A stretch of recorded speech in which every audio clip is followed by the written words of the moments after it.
असंभव पर विश्वास करता रहा, उसे अब्राहम कहा जाता था। प्राचीन नगर ऊर का एक समृद्ध, सम्मानित और स्थिर व्यक्ति। लेकिन एक रात सब कुछ बदल गया। उसे एक आवाज सुनाई दी, न तो हवा की, न ही उसके अपने विचारों की, बल्कि उन सितारों के सृजनहार की जिनकी गिनती कोई नहीं कर सकता।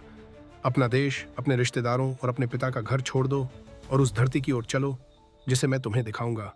कोई नक्शा नहीं, कोई मंजिल नहीं, बस एक वादा, मैं तुझे एक महान राष्ट्र बनाऊंगा। उस समय वह 75 साल का था, बिना संतान। फिर भी उसने विश्वास किया।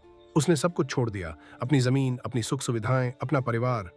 केवल अपनी पत्नी सारे और भतीजे लूत के साथ वह उस अदृश्य वादे की ओर चल पड़ा जिसे सिर्फ विश्वास की आंखें देख सकती थीं। से भरे रेगिस्तान, खतरे से घिरे रास्ते, हर कठिनाई उसने झेल ली, लेकिन फिर भी कोई संतान नहीं। वादा जैसे धुंध में खोता जा रहा था। साल बीत गए, यहाँ तक कि उसकी अपनी पत्नी ने भी हंसते हुए कहा, अब्राम, हम बूढ़े हो चुके हैं, क्या सच में संतान होगी? सारा ने अपनी दासी हागर को दिया ताकि शायद वही संतान दे सके। हागर ने इस्माइल को जन्म दिया, पर यह परमेश्वर की योजना नहीं थी। 13 और साल बीत गए। फिर एक रात परमेश्वर ने फिर से बुलाया, तेरा नाम अब अब्राम नहीं, अब्राहम होगा, बहुजातियों का पिता। और सारा अब सारा होगी। और इस बार वादा साफ था, अगले साल इसी समय सारा तुझे पुत्र देगी। सारा हंसी, इस बार अविश्वास से, लेकिन स्वर्ग ने हंसी नहीं, और ठीक वैसा ही हुआ। इसहाक जन्मा। हंसी अब आंसू बन गई, पर इस बार ये आंसू थे एक चमत्कार के। वो संतान जिसे पाने की आशा मिट चुकी थी, अब अब्राहम की गोद में थी। पर कहानी यहीं खत्म नहीं हुई।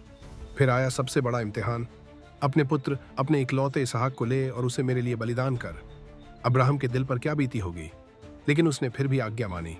हर कदम जब वो मोरिय्याह पर्वत की ओर बढ़ रहा था, इसहाक ने पूछा, पिताजी, बलिदान के लिए मेमना कहाँ है? अब्राहम ने जवाब दिया, परमेश्वर स्वयं व्यवस्था करेगा।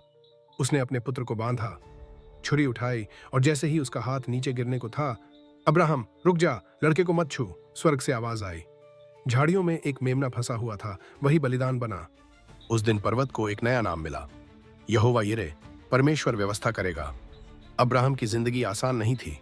उसने गलती भी की, संदेह भी किया, लेकिन एक चीज ने उसे सबसे अलग बना दिया, उसका विश्वास। जब कुछ भी नजर नहीं आ रहा था, जब सब कुछ असंभव लग रहा था, अब्राहम ने फिर भी विश्वास किया। और इसी कारण आज भी तीनों बड़े धर्म उसे विश्वास का पिता कहते हैं।